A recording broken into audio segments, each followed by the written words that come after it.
அனைவருக்கும் வணக்கம். நம்ம இந்த வீடியோவில் மேக்ஸ் கொஸ்டினுக்கான எக்ஸ்ப்ளனேஷன் வீடியோ தான் பார்க்க போகிறோம். தனி வட்டி அந்த சிம்பிள் இன்ட்ரெஸ்ட் ரிலேட்டடான கொஸ்டின்ஸ் தான் கேட்டிருந்தோம். சிம்பிள் இன்ட்ரெஸ்ட்டை பொறுத்த வரைக்கும் ரெண்டே ஃபார்முலா தான். அந்த சிம்பிள் இன்ட்ரெஸ்ட் SI = PNR/100 அப்படின்ற ஒரு ஃபார்முலா வரும். அதை விட்டாக்கா அந்த அசல் வந்து 2 மடங்காவது 3 மடங்காவது அப்படின்னாக்கா, இப்போ 2 மடங்காவதுனாக்கா NR = 200. இதுவே NR = 100 அப்படின்னு சொல்லி வரும். 3 மடங்குனா NR = 200 அப்படின்னு சொல்லி ஏறி போயிட்டே இருக்கும். இந்த ரெண்டே ஃபார்முலா தான் யூஸ் பண்ணுவோம். மற்றபடி இதுக்கு ஷார்ட்கட் கூட தேவைப்படாது. ஏன்னா ஃபார்முலாவில் போட்டாலே 5 செகண்ட் 10 செகண்டில் போடுற கணக்கு தான் அப்படின்றனால நம்ம ஷார்ட்கட் யோசிக்கிறதுக்குள்ளே ஃபார்முலா வச்சு இந்த ஆன்சர்ஸ் எல்லாத்தையுமே போட்டு போயிடலாம். அந்த ஸ்டெப்ஸ் மட்டும் அந்த கணக்குக்கு ஏற்ற மாதிரி லென்த்தாக கொஞ்சம் மாற மாதிரி இருக்கும். வேறு எதுவுமே இதில் ப்ராப்ளம் இருக்காது. ஃபர்ஸ்ட் கொஸ்டின் பாருங்கள். ஆண்டுக்கு 12% தனி வட்டி வீதத்தில் ரூபாய் 6000 ஓராண்டு வட்டியாக கொடுக்கும் தொகையை காண்க அப்படின்னு சொல்லி கேட்டிருக்காங்க. தனி வட்டி அப்படின்னு சொல்லி கொடுத்துட்டாங்க. இன்ட்ரெஸ்ட் பார்த்தீங்கன்னா 12%. அப்போது R = 12%. 6000 வட்டியாக தருதான். அப்போது சிம்பிள் இன்ட்ரெஸ்ட் கொடுத்துட்டாங்க. SI = 6000 ஓராண்டுக்கு அப்படின்னு சொல்லி கொடுத்துட்டாங்க. N = 1. அப்போது அந்த தொகைன்னு கேட்குறாங்க. அப்போ P அசல் தான் கேட்குறாங்க. அப்படியே இந்த ஃபார்முலாவில் போட்டால் முடிஞ்சது. SI என்ன 6000 = P தான் தெரியல கண்டுபிடிக்கணும். N = 1 வருஷம். R = 12/100 அப்படின்னு சொல்லி வரும். Pயை மட்டும் இந்த சைடு வச்சுக்கிட்டு எல்லாத்தையுமே இந்த பக்கம் கொண்டு போகலாம். இப்போ இப்படியே அடிக்கலாம். ஒரு 12 I12 60 கூட ஒரு 2 0. இந்த 2 0 இங்கே வரப்போ 500 அது கூட ஒரு 2 0 அப்படின்னாக்கா 50000 அப்படின்னு சொல்லி ஆன்சர் வரும். இதுக்கெலாம் ஷார்ட்கட் கூட யோசிக்கவே தேவையில்லை. நீங்கள் இந்த எடுத்துறதுலாம் தேவையில்லை. டேரெக்டாக ஃபார்முலாவில் போட்டுலாம். அப்படி பார்த்தீங்கன்னா ஆன்சர் வந்து 50000 அப்படின்னு சொல்லி ஆப்ஷன் B. ஓகேவா? இப்போ அடுத்த கணக்கு பாருங்கள். ரூபாய் 1500க்கு வருடத்திற்கு 5% வட்டி வீதத்தில் 2 ஆண்டுகளில் கிடைக்கும் தனி வட்டி எவ்வளவு அப்படின்னு சொல்லி கேட்டிருக்காங்க. ஓகேவா? 1500க்கு அசல் P = 1500, வட்டி வீதம் R = 5%, ஆண்டு N = 2 அப்போ கொடுத்துட்டாங்க. தனி வட்டி SI தான் கேட்குறாங்க. டேரெக்டாக அந்த ஃபார்முலாவில் போட்டு வேண்டியது தான். P என்ன 1500, R வந்து 5, N வந்து 2/100 அடிச்சோன்னா 2 0க்கு 2 0 போச்சுன்னா 15 2ஆல் பெருக்கினாக்கா 30, 30 5ஆல் பெருக்கினா அப்படியே பாதியாக்கி 15 கூட ஒரு 0 அப்படின்னு சொல்லி போடணும். ஓகேவா? அப்படின்னாக்கா சிம்பிள் இன்ட்ரெஸ்ட் எவ்வளவு 150. ஆப்ஷன் என்ன ஏ தான் கரெக்டு. ஓகேவா? இந்த மாதிரி சிம்பிளாக இந்த ஒரே ஒரு ஃபார்முலாவில் போட்டு டைரெக்டாக போடுற மாதிரி தான் எல்லாமே வரும். இப்போ அடுத்த கொஸ்டின் பாருங்கள். ஒரு குறிப்பிட்ட தொகையானது 8% வட்டி வீதத்தில் 5 ஆண்டுகளில் ரூபாய் 20160 ஆகிறது. அசலை காண்க அப்படின்னு சொல்லி கேட்டிருக்காங்க. அதாவது பார்த்தீங்கன்னாக்கா அமௌண்ட் வந்து அசலோட அந்த வட்டியோட சேர்ந்த அமௌண்ட்டை கொடுத்துட்டாங்க 20160. அப்படின்னாக்கா இந்த 20160ங்கிறது என்னன்னாக்கா அசல் அதோட சேர்ந்த சிம்பிள் இன்ட்ரெஸ்ட். அப்போ நமக்கு சிம்பிள் இன்ட்ரெஸ்ட்டுக்கு ஃபார்முலா தெரியும். P plus symbol interest formula PNR/100 அப்படின்னு சொல்லி வரும். இப்போ இதில் இருக்கிற டேட்டாவெல்லாம் போட வேண்டியதான். P ப்ளஸ் P N என்னன்னு பார்த்தீங்கன்னாக்கா 5 ஆண்டுகள் அப்படின்னு சொல்லி கொடுத்துருக்காங்க. அப்போ 5 வருஷம். R என்ன 8% இன்ட்ரெஸ்ட்டு. அப்போது 8%/100 அப்படின்னு சொல்லி வரும். அப்போ இதிலே அடிச்சுக்கிட்டோம்னாக்கா 1 5 5 25 100. அப்புறம் 4ஆல் அடித்தா 2 8 5 20ன்னு வரும். அப்படின்னாக்கா P ப்ளஸ் 2P/5 அப்படின்னு சொல்லியிருக்கு. இதில் Pயை காமனாக வெளியே எடுத்தோம்னாக்கா 1 + 2/5 அப்படின்னு சொல்லி வரும். அப்படியே 5 காமனாக LCM எடுத்தோம்னாக்கா கீழே 5 ஆகும். இந்த பக்கத்தில் 5 + 2 7/5 அப்படின்னு சொல்லி வரும். அதாவது 7/5 கூட ஒரு P இருக்குது. அப்போது 7/5 P = இந்த 20160. அப்படியே கீழே எல்லாத்தையுமே இறக்கிட்டே வந்துடுறது தான் 20160. அப்போ அடித்தோன்னாக்கா 1 7 7 14 6 8 56 மிச்சம் 5 8 56 0ன்னு வரும். 5 இந்த சைடு கொண்டு வந்து பெருக்கணும்னாக்கா ரெட்டப்பட நம்பராக இருக்குது. அப்படியே பாதியாக்கி 0 1 4 4 0 மறுபடி ரெட்டப்படன்றனால இன்னொரு 0 = P அப்படின்னு சொல்லி வரும். அப்போது 14400 அப்படின்றது தான் ஆன்சர். Option D. இதில் வந்து அசலும் வட்டியும் சேர்ந்த அமௌண்ட்டை கொடுத்துருக்குறாங்க. அதனால் இந்த மாதிரி 2 ஃபார்முலாவையும் சேர்த்து போடுற மாதிரி வரும். ஓகேவா? இப்போ அடுத்த கணக்கு பாருங்கள். இந்த கொஸ்டின் படித்து பாருங்கள். ரூபாய் 2ஐ 50 ஆண்டுகளுக்கு தனி வட்டிக்கு கொடுக்கும் பொழுது தனி வட்டி ரூபாய் 10 கிடைக்கும் எனில் வட்டி வீதம் எவ்வளவுன்னு கேட்குறாங்க. ஓகேவா? இன்வெஸ்ட் பண்ணுற அமௌண்ட்டே வெறும் 2 ரூபா. ஆனால் 50 வருஷத்துக்கு இன்வெஸ்ட் பண்ணுறாங்க. 10 ரூபா வட்டி கிடைக்குது. எத்தனை சதவீதத்துக்கு இன்வெஸ்ட் பண்ணியிருப்பாங்க? தனி வட்டியோட அந்த வட்டி விகிதம் என்னென்னு தான் கேட்டிருக்காங்க. ஓகேவா? அதே ஃபார்முலாவில் தான் போட போகிறோம். வட்டி எவ்வளவு 10. அப்போ SIக்கு பதிலாக 10 = P என்ன 2 ரூபா தான். 2 இன்ட்டு எத்தனை வருஷம் 50 வருஷம் 6 தான் தெரியல கீழே டிவைட் பை 100 அப்படின்னு சொல்லி போட்டாலே முடிஞ்சுது. 4 50 50 2 50 100 4 2 4 2 பேலன்ஸ் பார்த்தீங்கன்னா 10 தான் இருக்குது. இந்த பக்கத்தில் 6 இருக்குது. அப்போ R = 10% அப்படின்னு சொல்லி வந்துடும். ஆன்சர் என்ன? Option D. ஓகேவா? சிம்பிளான கணக்குகள் தான். இப்போ அடுத்த கொஸ்டின் பாருங்க. கடனாக வழங்கப்பட்ட அசல் ரூபாய் 48,000க்கு 2 ஆண்டுகள் 3 மாத காலத்திற்கு பின் தனி வட்டி மூலம் பெறப்பட்ட மொத்த தொகை ரூபாய் 55,560 இருந்தது எனில் வட்டி வீதத்தை காண்க அப்படின்னு சொல்லி கேட்டிருக்காங்க. அதாவது இதில் பார்த்தீங்கன்னா அசல் கொடுத்தாச்சு, அசலும் அந்த தனி வட்டியும் சேர்ந்த மொத்த தொகைன்னு கொடுத்துட்டாங்க. சிம்பிள் இன்ட்ரெஸ்ட்டும் அந்த அசல் பியும் சேர்ந்தது. அதுலேருந்து பார்த்தீங்கன்னாக்கா இந்த மொத்த தொகையிலேருந்து இந்த அசல் அமௌண்ட்டை கழிச்சா வட்டி மட்டும் நமக்கு தெரிஞ்சிடும். ஆனால் என்ன வித்தியாசம்னு பார்த்தீங்கன்னா 2 ஆண்டுகள் 3 மாதம்னு வருஷத்தை முழுசாக கொடுக்காம மாதமாக கொடுத்துருக்காங்க. அந்த மாதமாக வருஷமாக கணக்கு பண்ணி போடணும். எப்படி போடணும்? ஃபஸ்ட்டு வட்டியை கழிச்சிட வேண்டியதான். 55,560ங்கிறது மொத்த தொகை. அதில் இந்த 48,000 அசல் போக மிச்சம் இருக்கிறது தான் வட்டி. கழிச்சோனாக்கா 0 6 5 15ல் 8 போனால் 7 7,560 அப்படின்றது தான் பார்த்திங்கன்னா சிம்பிள் இன்ட்ரெஸ்ட்.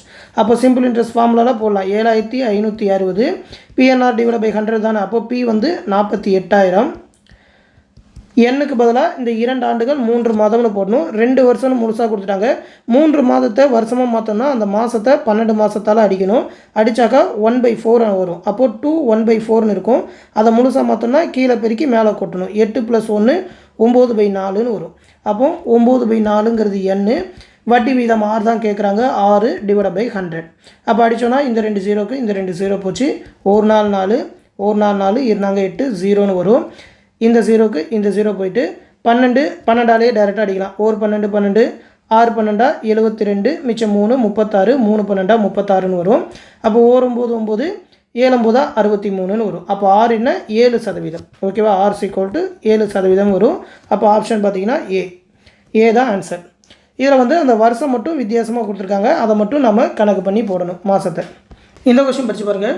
ஒரு தொகையை தனி வட்டிக்கு கொடுக்கும் பொழுது 8 வருடங்களில் 2 மடங்கு ஆகிறது எனில் வட்டி விகிதம் எவ்வளவு அப்படின்னு சொல்லி கேட்குறாங்க. ஓகேவா? 8 வருஷம் n = 8 2 மடங்கு ஆகுதுன்னு தான் கொடுத்துருக்காங்க. 2 மடங்கு ஆகுதுன்னா என்ன ஃபார்முலா? NR = அந்த எத்தனை மடங்குன்னு சொல்கிறாங்களோ அதுலேருந்து 1 கழிச்சு. அப்போ 2 மடங்குனா 2லேருந்து 1 கழிச்சு 1 100 அப்படின்னு சொல்லி வரும். NR = 100 தான் ஃபார்முலா. இதில் n நமக்கு தெரிஞ்சு போச்சு 8ன்னு, R தான் தேவை. ஓகேவா? 8 × R = 100னாக்கா அப்படி அடித்தோன்னாக்கா R = 100 டிவைட் பை 8ன்னு வருமா? 4ஆல் அடித்தோன்னாக்கா 8 25 4 100ன்னு வரும். அப்போ 25 டிவைட் பை 2 அப்போனாக்கா 12 1/2 அப்படின்னு சொல்லி வருமா? அதுதான் 6%. அப்போது ஆப்ஷன் டி தான் கரெக்டு. ஓகேவா? 12 1/2%. சரியா? அப்படியே எத்தனை மடங்குன்னு சொல்கிறாங்களோ அதுலேருந்து 1 குறைச்சிக்கிட்டாலே முடிஞ்சுது. இப்போ அடுத்த கொஸ்டின் பாருங்கள். இப்போ இந்த கணக்கு படித்து பாருங்கள். ஒரு தொகையானது 2 ஆண்டுகளுக்கு தனி வட்டி விகிதத்தில் சேமிக்கப்படுகிறது. அதே தொகை 3% அதிகமான தனி வட்டி விகிதத்தில் சேமிக்கப்பட்டால் ரூபாய் 300 அதிகமாக வட்டி கிடைக்குமெனில் சேமிக்கப்படும் தொகை என்ன அப்படின்னு சொல்லி கேட்குறாங்க. ஓகேவா? அதாவது ஏதோ ஒரு அமௌண்ட்டை இன்வெஸ்ட் பண்ணியிருக்கிறாங்க, அதுக்கு இத்தனை சதவீத வட்டி கொடுத்துருக்குறாங்க, அதுக்கு வட்டி கிடைச்சிருக்கு. ஆனால் அந்த வட்டி வீதத்திலேயே 3% அதிகமாக்குனா கிடைக்கிற வட்டி வந்து இன்னும் ஒரு 300 ரூபா அதிகமாக கிடைக்குது அப்படின்னாக்கா நம்ம மற்ற எல்லாத்தையும் விட்டுற வேண்டியதான். 3% வட்டிக்கு 300 ரூபா கிடைக்குது, 2 வருஷத்துக்கு இன்வெஸ்ட் பண்ணியிருக்காங்க அப்படின்றத மட்டும் எடுத்துக்கிட்டு எவ்வளோ அசல்னு போட்டாலே முடிஞ்சுது. அப்போ இங்கே வட்டி விகிதம் என்ன? R = 3%னே எடுத்துக்கலாம். முன்னாடி எவ்வளோ இன்வெஸ்ட் பண்ணியிருந்தாங்க, எவ்வளோ வட்டி விகிதம்லாம் நமக்கு தேவையில்லை. அந்த 3%க்கு எவ்வளோ வட்டி கிடைச்சிது? 300 ரூபா. அப்போ SI = 300 ரூபா.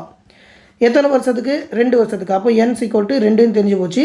அப்போது 3%க்கு 300 ரூபா வட்டி கொடுக்குற அந்த அசல் என்ன அப்படின்னு சொல்லி P கண்டுபிடிச்சாலே ஆன்சரில் ஏதாவது ஒன்றா தான் இருக்கும். அப்படியே போட வேண்டியதான். சிம்பிள் இன்ட்ரெஸ்ட் SI = 300 = P என்னன்னு தெரியல. n வந்து 2 வருஷம், R வந்து 3% டிவைட் பை 100 அப்படின்னு சொல்லி போட்டாச்சு. அப்போ அடித்தானாக்கா 1 3 3 இந்த பக்கம் அடிக்கலாம். 1 3 3 2 0ன்னு வரும். 1 2 2 கீழே 50 2 100. இந்த 50 இந்த சைடு பெருக்கலை கொண்டு வந்தால் 5 3 0. அதுதான் பார்த்தீங்கன்னா அசல். அப்போது அசல் எவ்வளோ? 5000 ரூபா. 5000 ரூபாய் தான் ஃபஸ்ட்டு சேமிச்சிருக்காங்க. இந்த சேமித்த தொகைக்கு ஏதோ ஒரு வட்டி கிடச்சிருக்கு. அந்த வட்டியிலேயே 3% வட்டி வீதம் அதிகமாக்கினா 300 ரூபா எக்ஸ்ட்ரா கிடச்சிருக்குன்னா 5000 ரூபா தான் இன்வெஸ்ட் பண்ணியிருக்காங்க. ஆப்ஷன் ஏ அப்படின்னு சொல்லி கண்டுபிடிச்சிடலாம். இதுக்கு முன்னாடி எவ்வளோ வட்டி வீதம் கொடுத்தாங்க அப்படின்ற தொகையெல்லாம் நமக்கு தேவையே இல்லை. ஓகேவா? இந்த கொஸ்டின் படித்து பாருங்கள். ஒரு தொகையை 12% ஆண்டு வட்டி வீதத்தில் தனி வட்டிக்கு கொடுக்கும் பொழுது எத்தனை ஆண்டுகளில் 2 மடங்காக மாறும்னு கேட்குறாங்க. ஓகேவா, போன இதில் வருஷம் கொடுத்துட்டு வட்டி வீதம், இதில் வந்து வட்டி வீதம் கொடுத்துட்டு வருஷம். அப்போ அதே மாதிரி தான் NR = 100 தான் ஃபார்முலா. இதில் R இப்போ தெரியும், N தேவை. N × R எவ்வளோ, 12% = 100. அப்போ N = 100/12 அடித்தோம்னாக்கா 4ஆல் அடித்தோன்னா 3 12, 25 100ன்னு வரும். 25/3. இதில் பார்த்தீங்கன்னா நமக்கு வந்து அந்த வருடம் தான் கேட்குறாங்க. வருடம் மாதங்களும் கலந்து வந்திருக்கு. ஏன்னா இது வரை கரெக்டாக அடிப்படாது. அப்போ 25 3ஆல் வகுத்தோம்னாக்கா 8 3 24, பேலன்ஸ் 1 வரும். அதாவது 8 1/3ன்னு வரும். இந்த 1/3 மாதத்தில் எழுதணும். எப்படி எழுதலாம், ஒரு வருஷத்துக்கு 12 மாதம். அப்போ அந்த 12ஆல் அடித்தோம்னாக்கா 4ன்னு வரும். அப்போது 8 வருடம் 4 மாதம் அப்படின்னு சொல்லி ஒரு ஆன்சர். ஓகேவா, 8 வருடம் 4 மாதம். ஆப்ஷனில் எங்கே இருக்குது, ஆப்ஷன் டி. ஓகேவா, அவங்க எந்த மாதிரி ஆன்சர் கொடுத்துருக்காங்களோ அதுக்கு ஏற்ற மாதிரி போட வேண்டியதான். ஓகேவா, இப்போ அடுத்த கணக்கு பாருங்கள். ரூபாய் 7500க்கு 8% வட்டி வீதம், ஒரு வருடம் 6 மாதங்களுக்கான தனி வட்டியை காண்க அப்படின்னு சொல்லி கேட்டிருக்காங்க. இதில் பார்த்தீங்கன்னாக்கா ஈஸியாக டைரெக்டாக தனி வட்டி தான் கேட்குறாங்க. ஆனால் ஒரு வருடம் 6 மாதம்னு சொல்லியிருக்காங்க. அதை வந்து முழுசாக வருடமாக மாற்றி போடணும். அப்போது அசல் என்ன, P 7500, வட்டி வீதம் 8, வருடம் வந்து ஒரு வருடம் 6 மாதம்னா ஒரு வருடம் 6 மாதத்தை வருஷமாக போடணும்னா 6/12 அடித்தா 1/2ன்னு வரும். அப்போது 1/2னா கீழே 2ஆல் பெருக்கி மேலே 1 கூட்டணுன்னாக்கா 3/2ன்னு வரும். அப்போ 3/2 இங்கே போடணும். N = 3/2/100. அப்போ அடித்தோன்னா 2 0க்கு 2 0, 2 0க்கு 2 0, 1 2 2, 4 2 8 வரும். அப்போ 75 4ஓட பெருக்குனாக்கா 300ன்னு வரும். அந்த 300 3ஓட பெருக்குனாக்கா 900 அப்படின்னு சொல்லி வரும். அப்போ சிம்பிள் இன்ட்ரெஸ்ட் என்ன, தனி வட்டி 900. Option D. இப்போ அடுத்த கணக்கு பாருங்கள். அடுத்து இந்த கொஸ்டின் படித்து பாருங்கள். அசல் ரூபாய் 200க்கு 6 மாதங்களில் 2% வட்டி வீதத்தில் கிடைக்கும் தனி வட்டி எவ்வளவு அப்படின்னு சொல்லி கேட்குறாங்க. ஓகேவா, டைரெக்டான ஒரு கணக்கு தான். ஆனால் ஒரு சின்னதாக ஒரு ட்விஸ்ட் வச்சுருக்காங்க. என்னென்னு பார்த்தீங்கன்னாக்கா அசல் 200, P = 200ன்னு சொல்லிட்டாங்க. N பார்த்தீங்கன்னா 6 மாதம்னு கொடுத்துருக்காங்க. நம்ம எப்போவுமே அதை வருடத்தில் தான் போடுவோம். ஓகேவா, வருடங்கள் நம்பர் ஆஃப் வருடம் அப்படின்ற மாதிரி தான் சொல்லணும். அப்போ மாதத்தில் கொடுத்துருக்காங்கன்றப்ப வருடமாக மாற்றணும். அப்போது 6 மாதன்றது எப்படி வருஷமாக போடலாம், அரை வருஷம்னு போடலாமா, 1/2 வருடம். 2% வட்டி வீதத்தில்னு கொடுத்துருக்காங்க. இதில் முக்கியமாக பார்த்தீங்கன்னா வட்டி விகிதம் அப்படின்றது ஆண்டுக்கான வட்டி விகிதம் தான் கொடுப்பாங்க எப்போவுமே. இதில் வந்து மென்ஷன் பண்ணலனாலும் ஆண்டுக்கான வட்டி விகிதம் அப்படின்னு சொல்லி நம்ம தெரிஞ்சுக்கணும். ஓகேவா, கிடைக்கும் வட்டி மட்டும் அப்படின்னு சொல்லி கேட்டு தனின்னு கொடுக்கலனா கூட நம்ம அதை வந்து தனி வட்டின்னு தான் எடுத்துக்கணும். இன்ட்ரெஸ்ட் ப்ராப்ளத்தில் காம்பவுண்ட் இன்ட்ரெஸ்ட்டும் எடுத்துக்கூடாது. அந்த மாதிரி வட்டி சதவீதம் கொடுத்துருக்காங்கனாக்கா அது வந்து ஆண்டு வட்டி வீதமாக தான் எடுத்துக்கணும். ஆனால் நாம் கணக்கு பண்ண போகிறதே 6 மாதத்துக்கு. அப்போ 6 மாதத்துக்கு எவ்வளோ வட்டியாக இருக்கும், இது சிம்பிள் இன்ட்ரெஸ்ட் தானே. அதனால் அதுலேருந்து பாதி குறைச்சா போதும். காம்பவுண்ட் இன்ட்ரெஸ்ட் தான் ஒரு வருஷம் தாண்டி இன்னொரு வருஷம் போகிறப்ப அது வந்து அமௌண்ட்டு மாறும்னு சொல்லலாம். சிம்பிள் இன்ட்ரெஸ்ட் எப்போவுமே சிம்பிள். அப்படி பார்த்திங்கன்னா R வந்து 2% வருஷத்துக்குன்றப்ப 6 மாதத்துக்கு போகணுன்றனால 1% தான் வட்டி விகிதம் வரும். ஓகேவா, இதை மட்டும் புரிஞ்சுக்கிட்டாலே கணக்கு ஓவர். அப்புறம் அந்த ஃபார்முலா தான். P என்ன 200, N என்ன 1/2, இன்ட்ரெஸ்ட் பர்சன்டேஜ் 1% /100. அப்போது அடிச்சோன்னா 2 0க்கு 2 0, ஒரு 2க்கு ஒரு 2 போச்சுன்னா எல்லாமே ஒன்று தான் இருக்குது. அப்போது 1 ரூபாய் அப்படின்னு சொல்லி வரும். ஓகேவா, இதை சப்போஸ் நாம் 2ன்னே போட்டோன்னா 2 ரூபான்ற மாதிரி போயிடும். அந்த இடத்துல கொஞ்சம் கிளியராக இருந்துக்கணும். இது வந்து 6 மாதத்துக்கு தான் வட்டி கணக்கு பண்ணுறாங்க. வட்டின்றது சிம்பிள் இன்ட்ரெஸ்ட் வருஷத்துக்கு ஒரு தடவை தான் கணக்கு பண்ணுவாங்க. அப்போ 6 மாதத்துக்கு தான் அதில் பாதி வட்டி தான் வரும். சரியா, அப்படி இல்லைனாக்கா நீங்கள் 2ஆல் போடுறீங்க அப்படின்னாக்கா 2ஆல் போட்டுட்டு 6 மாதத்துக்கு எவ்வளோன்னு கடைசியாக கீழே 2ஆல் டிவைட் பண்ணி போடணும். ஓகேவா, இங்கே 2ன்னு போட்டிங்கன்னா 2 வரும். இது ஒரு வருஷத்துக்கு தான் 2 ரூபா. அப்போ 6 மாதத்துக்கு எவ்வளோன்னு சொல்லி 2ஆல் டிவைட் பண்ணி போடுற மாதிரி இருக்கும். சரியா, அதனால் வட்டி எப்போவுமே எத்தனை மாதம் சொல்கிறாங்களோ அதுக்கேற்ற மாதிரி குறைச்சிக்கோங்க. அதுதான் கரெக்டாக வரும். இதுக்கு ஆன்சர் 1 ரூபா. இப்போ அடுத்த கணக்கு பாருங்கள். இப்போ இந்த கணக்கு பாருங்கள். 8% வட்டி வீதத்தில் 2000 என்ற தொகை இரட்டிப்பாக மாறுவதற்குரிய காலம் என்ன அப்படின்னு சொல்லி கேட்டிருக்காங்க. ஓகேவா, முக்கியமான விஷயம் இரட்டிப்பாக தான் மாறுது அப்படின்னு சொல்லிட்டாங்க. இரட்டிப்பாக மாறுதுனாக்கா 2 மடங்கு ஆகுதுன்னா அதில் 1 கழிச்சிக்க வேண்டியதான். NR = 100 வரும். இதுவே 3 மடங்குனாக்கா NR = 200 வரும். ஓகேவா, 3னா 2 வரும், 2னா 1 வரும். இங்கே இரட்டிப்பாகுதுன்னா NR = 100. அப்போனாக்கா NR = 100னா நமக்கு இந்த அசல் அந்த அமௌண்ட்லாம் இதுக்கு தேவையே படாது. வட்டி வீதம் தான் என்னென்னு பார்க்கணும். வட்டி வீதம் NR = 8% = 100 அப்படின்னு சொல்லி வரும். அப்போ 8 அடித்தோன்னாக்கா 4ஆல் அடித்தா 2 8, 25 4 100ன்னு வரும். மறுபடியும் 2ஆல் அடிச்சோன்னா ஓ 2 2 12.5ன்னு வரும். அப்போ n = 12.5, அதாவது 12.5 வருஷம். அப்போ ஆப்ஷன் என்ன? டி, 12.5 ஆண்டுகள் அப்படின்னு சொல்லி வரும். அவ்வளோதான். எத்தனை மடங்கோ அதுலேருந்து ஒன்று குறைச்சிக்கிட்டு nr = 100 இல்லைனா nr = 200 அப்படின்னு சொல்லி போட்டுட்டு போய்கிட்டே இருக்கும் அடுத்தடுத்து மேலே மேலே. ஓகேவா? இப்போ அடுத்த கணக்கு பாருங்கள். இந்த கொஸ்டின் படித்து பாருங்கள். ஒரு தனி வட்டியில் ரூபாய் 12,500 ஆனது 4 ஆண்டுகளில் 15,500 மாறுகிறது எனில் வட்டி விகிதம் என்னன்னு கேட்குறாங்க. ஓகேவா? 12,500 அசல் 15,500 மாறுதுன்னா இது வந்து கடைசியாக கிடைக்கிற தொகை, அந்த வட்டியும் சேர்ந்து கிடைக்கிற தொகை. அப்போ இதுலேருந்து வட்டி மட்டும் எவ்வளோன்னு கணக்கு பண்ணி நம்ம வட்டி விகிதம் கண்டுபிடிக்கணும். 15,000 அப்படின்றது அந்த அமௌண்ட்டு. ஓகேவா? 15,500 அப்படின்றது அமௌண்ட்டு. அதுலேருந்து இந்த 12,500 கழிச்சிட்டோன்னா 3,000 ரூபா வட்டி மட்டும் கிடைச்சிருக்கு, சிம்பிள் இன்ட்ரெஸ்ட். ஓகேவா? அப்போ 3,000 ரூபா கிடைச்சிருக்குன்னா n = 4. இதில் எவ்வளோ அமௌண்ட்டு மாதிரி இருக்குது? 12,500ன்ற அசல். அப்போ p = 12,500. அப்போ ஆர் என்ன அப்படின்னு சொல்லி கண்டுபிடிச்சிட வேண்டியதான். அப்போ 3,000 = 12,500, n வந்து 4, ஆர் நமக்கு தெரியல, /100. அப்போது 2 0க்கு 2 0, ஒரு நாள் 4. இதை வந்து 100ன்னு வச்சுக்கிட்டாக்கா 25 நாள் 100க்கு வருமா? அப்போது 300க்கு வந்து 75ன்னு வரும். அப்போது 0. அப்போது 25ஆல் அடித்தோன்னாக்கா 5 25 125, 3 30ன்னு வரும். 4 5 5 6ன்னு வரும். அப்போது ஆர் = 6% அப்படின்னு சொல்லி வரும். ஆப்ஷன் டி தான் இதுக்கும் கரெக்டான ஆன்சர். சரியா? சிம்பிளாக அந்த வட்டியை மட்டும் எவ்வளோன்னு பிரித்து எடுத்து அதை வச்சு சாதா ஃபார்முலாலேயே போட்டுரும். ஓகேவா? இப்போ அடுத்த கணக்கு பாருங்கள். இப்போ இந்த கணக்கு. எத்தனை ஆண்டுகள் முடிவில் ஒரு குறிப்பிட்ட அசலானது 8% வட்டி வீதத்தில் 3 மடங்காகும்? ஓகேவா? அதே தான், 8% வட்டி விகிதம் 3 மடங்கானும் கேட்டிருக்காங்க. அப்போது nr = 200 அப்படின்னு சொல்லி போடணும். இங்கே 3ன்னு வந்தால் இங்கே 2ன்னு வரணும். அப்போது என்ன தான் கேட்குறாங்க. ஆறு வந்து அதே 8%, 200 அப்படின்னு சொல்லி வச்சா, அப்போ 4ஆல் அடித்தோன்னா 8, 4ஆல் அடித்தாக்கா 5 0 அப்படின்னு சொல்லி வரும். மறுபடியும் அடித்தோன்னாக்கா 1 2 25ன்னு வரும். அப்போது எத்தனை வருஷத்தில் இரட்டிப்பாகுது? மும்மடங்காகுது 25 வருஷத்தில். Option B. ஓகேவா? அதே வட்டி வீதம் தான் கொடுத்துருக்காங்க, இது வந்து 3 மடங்காகுது அப்படின்னு சொல்லி கேட்டிருக்காங்க. அதனால் nr = 200ன்னு போட்டுரும். இதில் வந்து எந்த விதமான அமௌண்ட்டை பற்றியே தேவையே இல்லை, வருஷமும் இயரும் தான் கண்டுபிடிக்கிற மாதிரி கொடுப்பாங்க. ஓகேவா? இப்போ அடுத்த கணக்கு. இந்த கணக்கு படித்து பாருங்கள். ஒரு தனி வட்டியில் 3 ஆண்டுகளுக்கு அசல் ரூபாய் 1,200க்கு வழங்கப்படும் வட்டியானது ரூபாய் 1000க்கு வழங்கப்படும் வட்டியை விட ரூபாய் 30 அதிகம் எனில் வட்டி விகிதம் என்னன்னு கேட்குறாங்க. ஓகேவா? 1,200க்கு ஒரு வட்டி கிடைக்குது, 1000 ரூபாய்க்கு ஒரு வட்டி கிடைக்குது. 1,200 ரூபாய்க்கு வந்து 1000 ரூபாய்க்கு கிடைக்கிறத விட 30 ரூபா அதிகமாக கிடைக்குது 3 வருஷத்துக்கு இன்வெஸ்ட் பண்ணால். அப்போ வட்டி விகிதம் என்னன்னு கேட்குறாங்க. அப்படின்னா என்ன அர்த்தம்? இந்த 1000 ரூபாயை விட எவ்வளோ அதிகமாக ஃபஸ்ட்டு இன்வெஸ்ட் பண்ணியிருக்காங்க? 200 ரூபா. அந்த 200 ரூபா அதிகமாக இன்வெஸ்ட் பண்ண காரணத்தினால தான் எக்ஸ்ட்ராவாக ஒரு 30 ரூபா கிடைச்சிருக்குன்னா அந்த 200 ரூபாய்க்கு கிடைச்ச வட்டி தான் அந்த 30 ரூபா. ஓகேவா? அந்த 1,200லேருந்து 1000 கழிச்சோன்னா 200 ரூபா. அந்த 200 ரூபா அதிகமாக முதல் போட்டதுனால 30 ரூபா கிடைச்சிருக்கு. அப்போ இந்த 200 ரூபாங்கிறது தான் அசல். p = 200 ரூபா. இந்த 200 ரூபாய்க்கு எக்ஸ்ட்ராவாக கிடைச்ச வட்டி தான் பார்த்தீங்கன்னா சிம்பிள் இன்ட்ரெஸ்ட் 30 ரூபா. வருஷம் பார்த்தீங்கன்னா 3 வருஷம். இன்ட்ரெஸ்ட் தான் கேட்குறாங்க, ஆர் என்னன்னு கண்டுபிடிச்சா முடிஞ்சுது. அப்போ இதை மட்டும் வச்சு அந்த ஃபார்முலாவில் போட்டுக்கலாம். p எவ்வளோ? 200, n வந்து 3 வருஷம், ஆர் தெரியல, /100. சிம்பிள் இன்ட்ரெஸ்ட் எவ்வளோ? 30 ரூபா. அப்போ போட்டோன்னா 2ன்னு வரும். 1 3 3 10 3 30, 1 2 I 2 10. அப்போ ஆர் = என்ன? 5% அப்படின்னு சொல்லி வரும். ஓகேவா? ஆப்ஷன் டி தான் இதுக்கும் கரெக்டான ஆன்சர். சிம்பிள் இன்ட்ரெஸ்ட் எப்போவுமே சிம்பிள், அந்த வட்டியை தனியாக அசலை தனியாக பிரித்து ஈஸியாக கண்டுபிடிச்சிடலாம். ஓகேவா? இப்போ அடுத்த கணக்கு பாருங்கள்.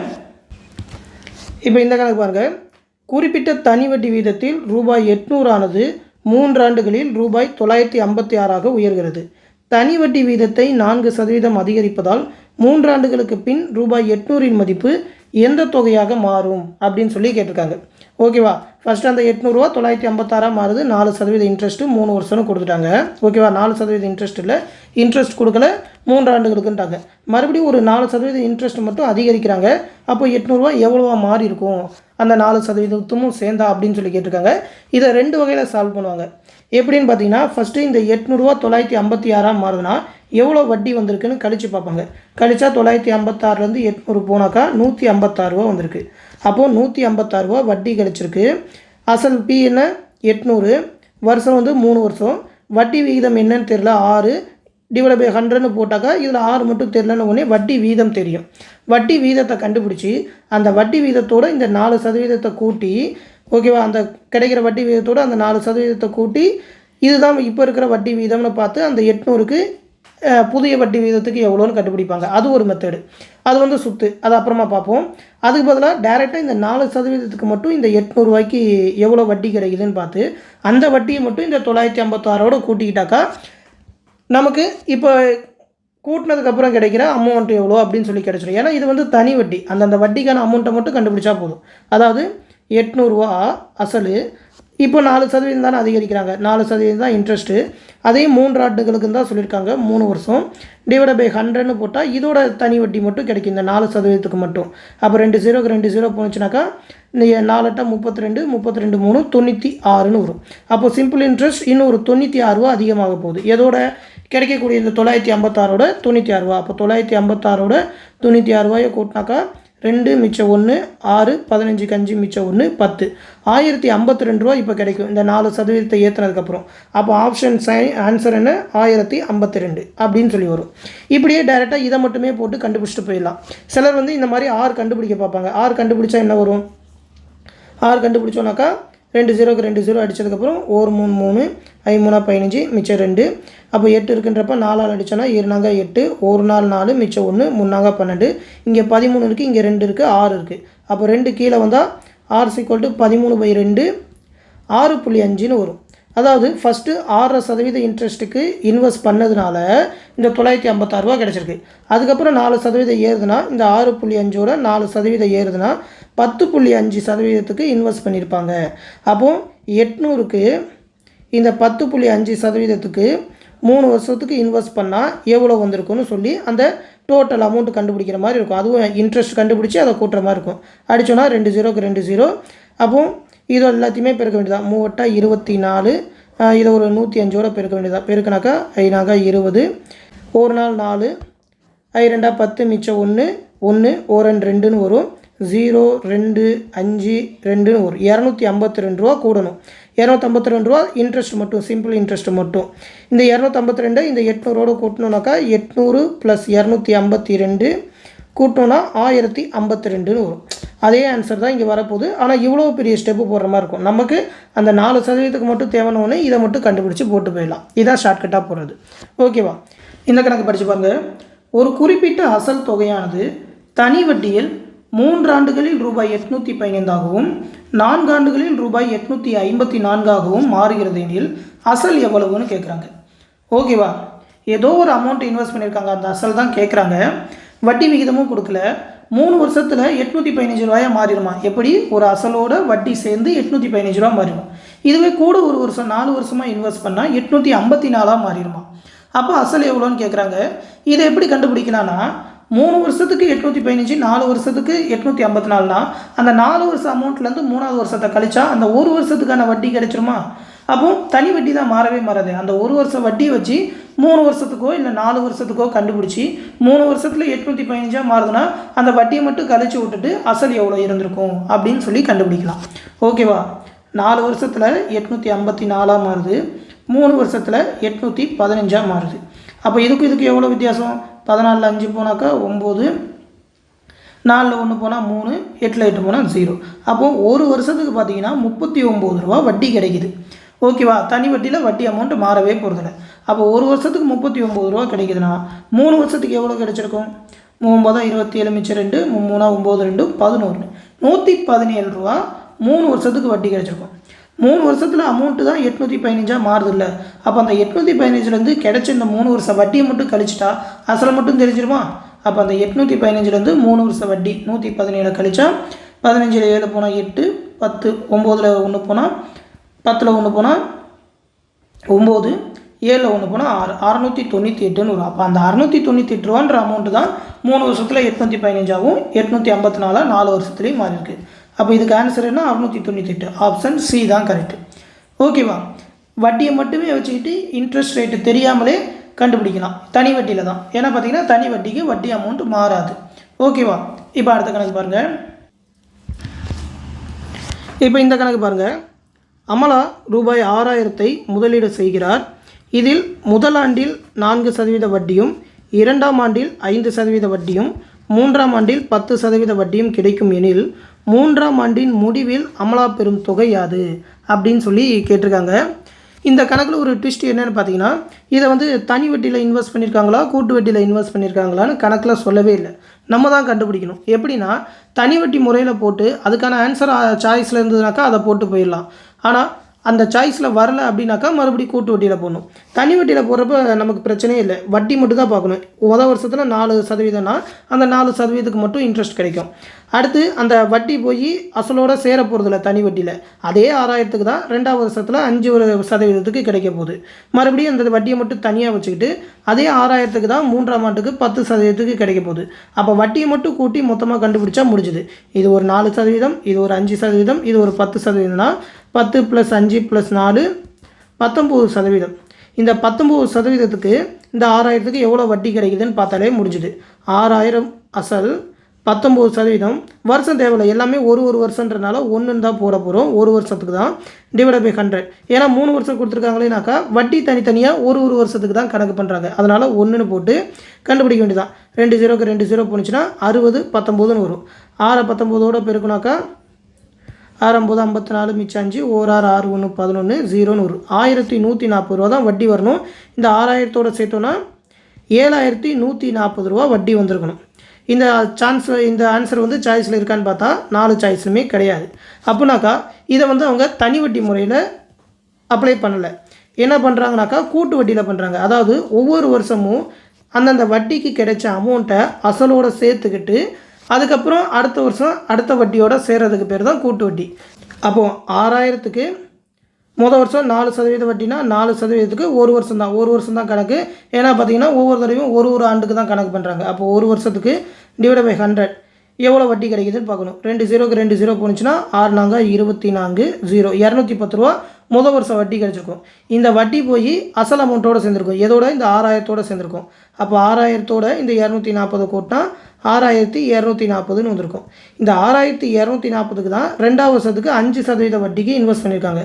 அப்போ 5% ஒரு வருஷம் தான் /100ன்னு போட்டோன்னா 1 0க்கு 1 0 போச்சு. 1 5 5 7 5 10 2 அடிச்சோன்னா 2. அப்போது 3 1 2ன்னு வரும். 312 ரூபா வட்டி கிடைக்கும். இது 2ஆவது வருஷம் கிடைச்சது. இது போய் மறுபடியும் அசலோடு சேரும். எந்த அசலோடு சேரும்? இந்த 6240 ரூபாய் எவ்வளோ சேரும்? அப்போ 6240 ரூபாயோட இந்த 312 ரூபா சேர்ந்தாக்கா 2 5 5 6 6552 ரூபா கூட அசலாக மாறும். 3ஆவது வருஷம் 10% இன்ட்ரெஸ்ட்டுக்கு இன்வெஸ்ட் பண்ணுறாங்க. அப்போ 10% அதே மாதிரி ஒரு வருஷம் தான் /100ன்னு போட்டோன்னா 1 0க்கு 1 0 போச்சு. வேறு எதுவும் இல்லை. அப்போ 6552 655.2ன்னு வரும். இதுதான் 3ஆவது வருஷத்தில் கிடைக்கிற வட்டி. இந்த வட்டி போய் அசலோட சேரும். எந்த அசலோட? இந்த 6552ஓட சேரும். அப்போ 6552ஓட இந்த 655.2 சேர்ந்ததுன்னா 0.2 7 10 மிச்சம் 1 10 11 12 மிச்சம் 1 7ன்னு வரும். 7207 ரூபா .2. அப்போது ஆப்ஷன் டி அப்படின்னு சொல்லி ஆன்சர் இருக்குது. இதில் பார்த்தீங்கன்னா என்ன ட்விஸ்ட்னா தனி வட்டியாக கூட்டு வட்டியான கணக்கில் சொல்லாதனால அதை நம்ம கண்டுபிடிச்சி போடுற மாதிரி இருக்கும். அதனால் ஃபஸ்ட்டு சிம்பிளாக இருக்கிற மாதிரி அந்த சிம்பிள் இன்ட்ரெஸ்ட்டுக்கு போட்டு பார்த்துட்டு ஆன்சர் வரலை அப்படின்ற காரணத்தினால நம்ம இதை கூட்டு வட்டியில் போட்டிருக்கோம். ஓகேவா? இதுக்கு கூட்டு வட்டியோட ப்ரொசீஜரும் தெரிஞ்சிருக்கணும். ஆனால் ஒவ்வொரு வருஷத்துக்கும் தனித்தனியாக போடணும். ஏன்னா தனித்தனி வட்டியாக வேறு கொடுத்துட்டாங்க. ஓகேவா? இப்போ அடுத்த கணக்கு பாருங்கள். அடுத்து இந்த கொஸ்டின் பாருங்கள். ஒரு குறிப்பிட்ட தொகையானது 8 ஆண்டுகளில் 2 மடங்காக மாறுகிறது எனில் வட்டி விகிதம் என்னன்னு கேட்டிருக்காங்க. ஓகேவா? இந்த கொஸ்டின் ஏற்கனவே இந்த டெஸ்ட்லேயே கொடுத்துருக்கு. 2ஆவது கொஸ்டினும் 3ஆவது கொஸ்டினும் எப்படி ரிப்பீட் ஆச்சுன்னு தெரியல. ஒரே கொஸ்டினே திரும்ப கொடுத்தாச்சு. NR = 100னாக்கா 8R = 100 அப்படின்னு சொல்லி வரும். அடித்தோன்னாக்கா 4ஆல் அடித்தோன்னா 25. அப்போ R = 12 1/2% அப்படின்னு சொல்லி வரணும். இந்த கொஸ்டின் வந்து ஏற்கனவே போட்டுட்டோம். எப்படி ரிப்பீட் ஆச்சுன்னு தெரியல. அடுத்த டெஸ்ட்லேருந்து மாற்றி பார்ப்போம். இப்போ அடுத்த கொஸ்டின் பாருங்க. ஒரு அசலானது 2 வருடத்தில் 9/4 மடங்காக ஆகுமெனில் அதன் வட்டி விகிதம் எவ்வளவு அப்படின்னு சொல்லி கேட்டிருக்காங்க. ஓகேவா? அதாவது 9/4 மடங்கு அந்த அசல் மாறுதான். இதுக்கு முன்னாடிலாம் 2 மடங்காக மாறுது 3 மடங்காக மாறுதுன்னு முழுசாக கொடுத்தவங்க இதில் பார்த்தீங்கன்னா 9/4 மடங்காக மாறுதுன்னு இருக்காங்க. இப்போது 2 மடங்காக மாறுதுன்னாக்கா நம்ம என்ன பண்ணுவோம்?